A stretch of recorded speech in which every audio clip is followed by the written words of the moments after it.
So what is biome? So sabi po dito, a biome is a group of ecosystem with similar climates and organisms. So to be short po, or para mas madali natin siyang maintindihan, yung biome po ay isang malakihang relihiyon sa mundo na mayroong magkakatulad or similar climates, weather, organisms like plants and animals. Like for example po, desert and rainforest. So si desert and rainforest po ay meron silang magkatulad na animals like reptiles and rodents.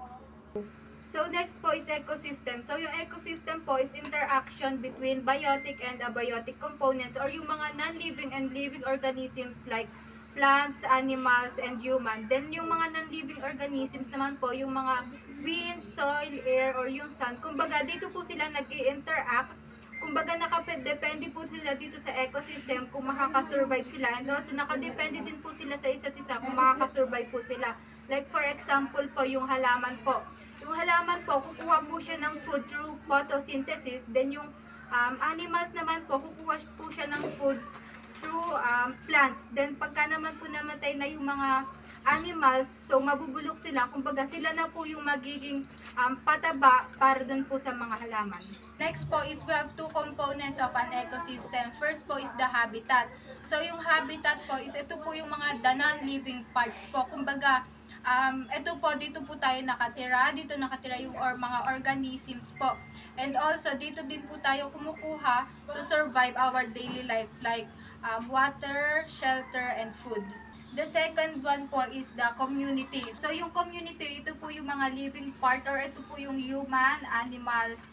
Kumbaga, ito po yung mga nabubuhay or yung mga gumagamit po ng mga habitat katulad po natin.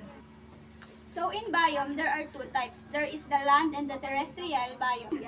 The first one is the alpine tundra. So the mountainous alpine biome exists only at high altitudes. So sa matataas na lugar po siya, and sa level na yon hindi walang tumutubong puno, and also yung regions na yon ay meron po siyang 180 days para magkaroon ng growing season. And dun din po makikita ang number ng shrubs, grasses, and also the health stripe. Also, may mga mammals din po doon na matatagpuan gaya ng sheep, elk, goats, and pikas. Also, meron din some species ng birds na nanirahan doon. The next one is the Arctic tundra. So, this is a treeless low because dahil nga nag-yelo yung lugar na to. And also, may typical plants din na makikita dito gaya ng sedges, lichen, and mosses, grasses, and also dwarf woody plants. Dito din matatagpuan ang polar bears and ang migrant birds.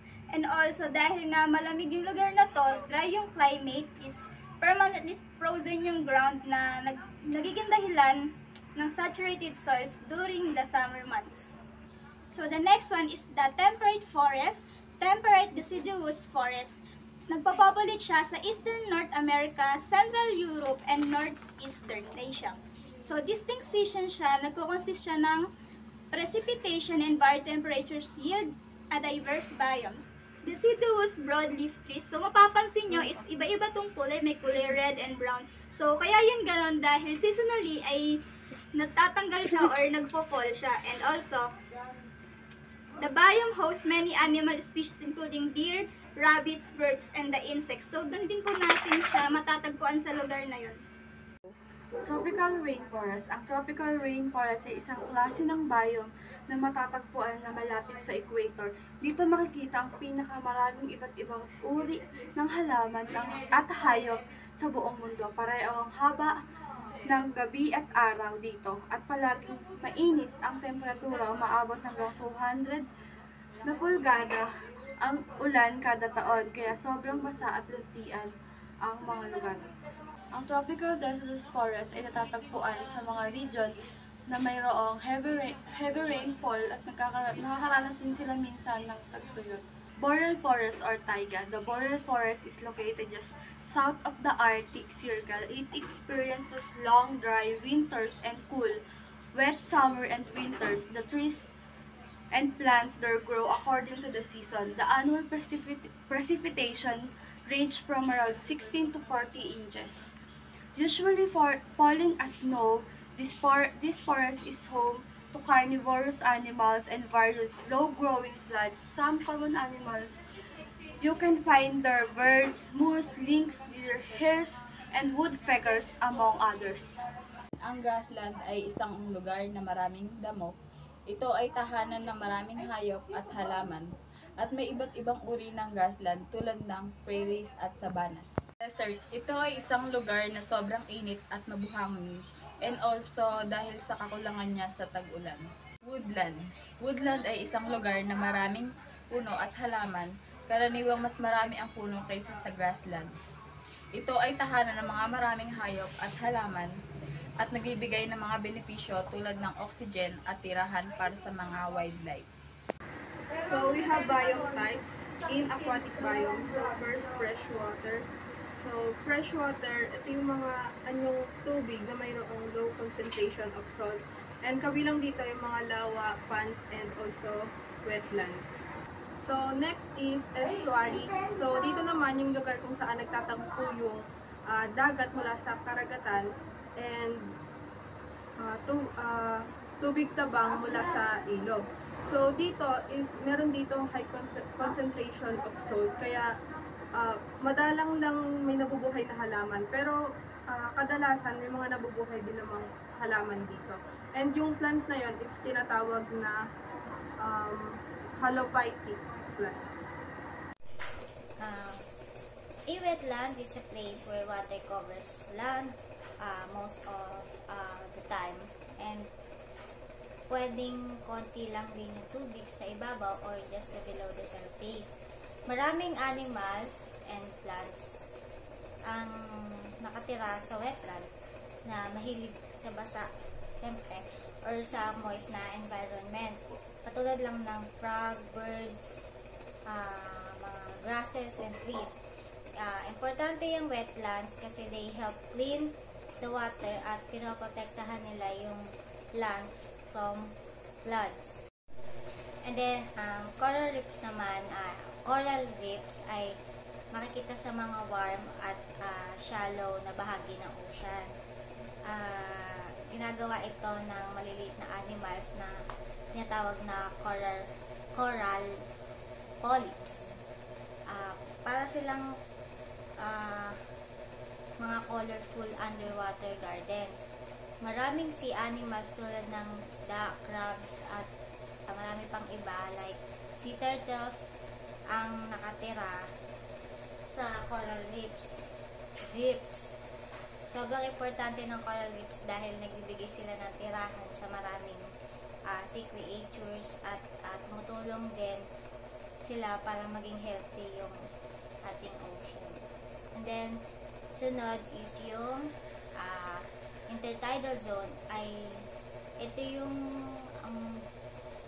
yung area na kung saan nagbi-meet ang land tapos yung ocean. Natatakpan nito ng water kapag high tide, tapos kapag dry naman kapag low tide siya. And then malalakas ang waves dito at laging nagbabago ang water ng water level kasi yung mga animals na nakatira dito like crabs, starfish, tapos mga mussels ay matitibay at kaya nilang mabuhay doon. Katulad kaya nilang mabuhay sa basa o tuyubang lupa o tubig. This area is very special because many animals can only live in this kind of place. Adriatic Zone. Ito yung pinakamataas sa part ng dagat na malapit sa coastline. Kaya din to sa pinakamayamang part ng dagat pagdating sa biodiversity. At dito din natatagpuan ng mga iba't ibang uri ng isda. Adriatic Zone. Ito ang ibabaw na bahagi ng karagatan. Mula sa ibabaw ng tubig at lalim itong 200 meters. Tinatawag din ito bilang sunlight zone o di naman kaya photic zone. Dahil dito tumatama ang sikat ng araw. At ito ay dahil kung bakit posible ang photosynthesis. Mesopelagic zone. Ang mesopelagic zone or twilight zone ay isang bahagyang maliwanag na bahagi ng karagatan na may lalim na 200 to 1,000 meter. Nagkakaroon din dito ng malaking pagbabago sa temperature due to thermocline at tahanan ito ng maraming bioluminescent organism na adapted sa low light. Pelagic zone or midnight zone, ito yung dagat na palaging madilim na may sukat na 1,000 to 4,000 meter. And meron din dito ng matinding pressure and near freezing temperature. Ano nga ba ang abyssopelagic zone? Ang abyssopelagic zone ay isa sa mga pinakamadilim at pinakamalalim na bahagi ng karagatan. Ito ay matatagpuan sa mga kalaliman ng dagat mula sa 6,000 metro hanggang sa 20,000 talampakan, hanggang sa mga pinakamahabang bahagi ng karagatan na umaabot sa mga 11,000 metro hanggang 36 na talampakan. Ang abyssopelagic zone ay isa sa pinakamahirap na kapaligiran para sa mga organismo. Ngunit mayroong bahagi pa ring ilang mga nilalang na nakatira dito, tulad ng mga isdang malalim sa karagatan at mga invertebrado. Ano naman ang Ventic zone? Ang Ventic zone ay sumasakop sa ibabaw ng sediment at mga layer ng sediment sa ilalim ng karagatan, kung saan nakatira ang mga organismo sa gitna ng mga bato, buhangin o putik na matatagpuan sa Ventic zone.